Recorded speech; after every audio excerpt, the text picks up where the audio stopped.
ചിലരുടെ അഭിപ്രായ പ്രകടനങ്ങൾ കാണുമ്പോഴാണ് അവർ എന്തായിരുന്നു അല്ലെങ്കിൽ അവരുടെ നിലവാരം എന്തായിരുന്നു എന്നൊക്കെ നമ്മൾ മനസ്സിലാക്കുന്നത്. ഇപ്പോൾ പഴയ DGPയും BJP നേതാവുമായ R ശ്രീലേഖ പറയുന്ന ചില അഭിപ്രായങ്ങൾ കേൾക്കുമ്പോൾ പലർക്കും അത്ഭുതം തോന്നുകയാണ്. ഈ സ്ത്രീ കേരളത്തിൽ DGP ആയി സേവനം ചെയ്ത ആൾ തന്നെയാണോ എന്നൊരു അത്ഭുതമാണ് എല്ലാവർക്കും ഉണ്ടാകുന്നത്. എമ്പുരാൻ എന്ന സിനിമയ്ക്കെതിരെ വീണ്ടും വിമർശനവുമായി എത്തിയിരിക്കുകയാണ് മുൻ DGP R ശ്രീലേഖ.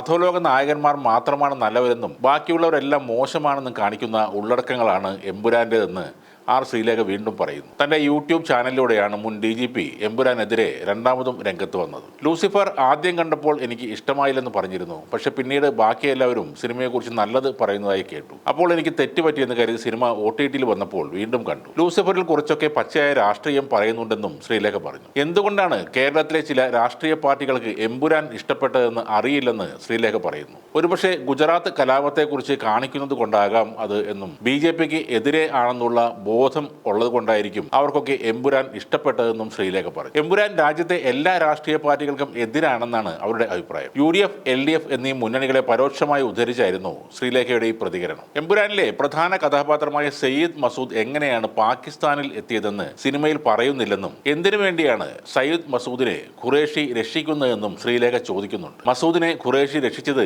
വിദ്യാഭ്യാസം നൽകി ഭാരതീയ പൗരനായി വളർത്തി ദേശത്തെ രക്ഷിക്കാൻ വേണ്ടിയിട്ടാണോ? അല്ല, ഖുറേഷിയുടെ സംഘത്തിലേക്കാണ് മസൂദിനെ രക്ഷിച്ചു കൊണ്ടുവന്നതെന്നും ശ്രീലേഖ പറയും. ഭാരതത്തെ സേവിക്കുന്നതിന് വേണ്ടിയല്ല, തന്റെ കൊള്ളസംഘത്തെ പരിപോഷിപ്പിക്കുന്നതിനായി IS ട്രെയിനിങ് ലഭിച്ചിട്ടുള്ള കുട്ടികളെ ഖുറേഷിക്ക് വേണം. ഇതാണ് സിനിമ നൽകുന്ന സൂചനയെന്നും ശ്രീലേഖ പറയുന്നു. പിന്നീട് മാഡം നേരെ എത്തുന്നത് BJPയിലേക്കാണ്. മുഖ്യമന്ത്രിയാണെങ്കിൽ പോലും BJPയോട് ചേർന്നാൽ കൊല്ലും എന്നാണ് ഈ സിനിമ നൽകുന്ന സൂചന. BJPയുമായി ചേർന്നുകൊണ്ട് അടുത്ത ഇലക്ഷന് മത്സരിക്കുന്നു എന്ന് പറയുമ്പോൾ തന്നെ അയാളെ തട്ടിക്കൊണ്ടുപോവുകയും കൊല്ലുകയും ചെയ്യുകയാണ്. ഇപ്പോഴും മുഖ്യമന്ത്രിയായിട്ടിരിക്കുന്ന ഒരാളെ തട്ടിക്കൊണ്ടുപോയി അയാളെ ഹെലികോപ്റ്ററിൽ വെച്ച് കൊലപ്പെടുത്തുകയാണ്. കൊല്ലുന്നത് ചൈനീസ് ട്രയഡ് ആണെന്നാണ് കാണിക്കുന്നത്. പക്ഷേ അതിൽ നിന്ന് കിട്ടുന്ന സന്ദേശം എന്താണ്? BJPയിൽ ചേർന്നാൽ നിങ്ങളെ തട്ടിക്കൊണ്ടുപോവുകയും കൊല്ലുകയും ചെയ്യും. ആ സന്ദേശമാണ് എമ്പുരാൻ എന്ന സിനിമ നൽകുന്നതെന്നാണ് ശ്രീലേഖ മാഡത്തിന്റെ പുതിയ കണ്ടെത്തൽ. വലിയ ജനപിന്തുണയോടെ നിലനിൽക്കുന്ന സർക്കാരാണ് കേന്ദ്രത്തിലേത്. എന്നാൽ അതേപോലത്തെ ഒരു സർക്കാർ കേരളത്തിൽ വേണ്ടെന്ന ചിന്തയും ഈ സിനിമയ്ക്ക് കുത്തിവെക്കാൻ കഴിഞ്ഞു. കേന്ദ്രത്തിലേത് പോലുള്ള ഒരു സർക്കാർ കേരളത്തിൽ വന്നാൽ അത്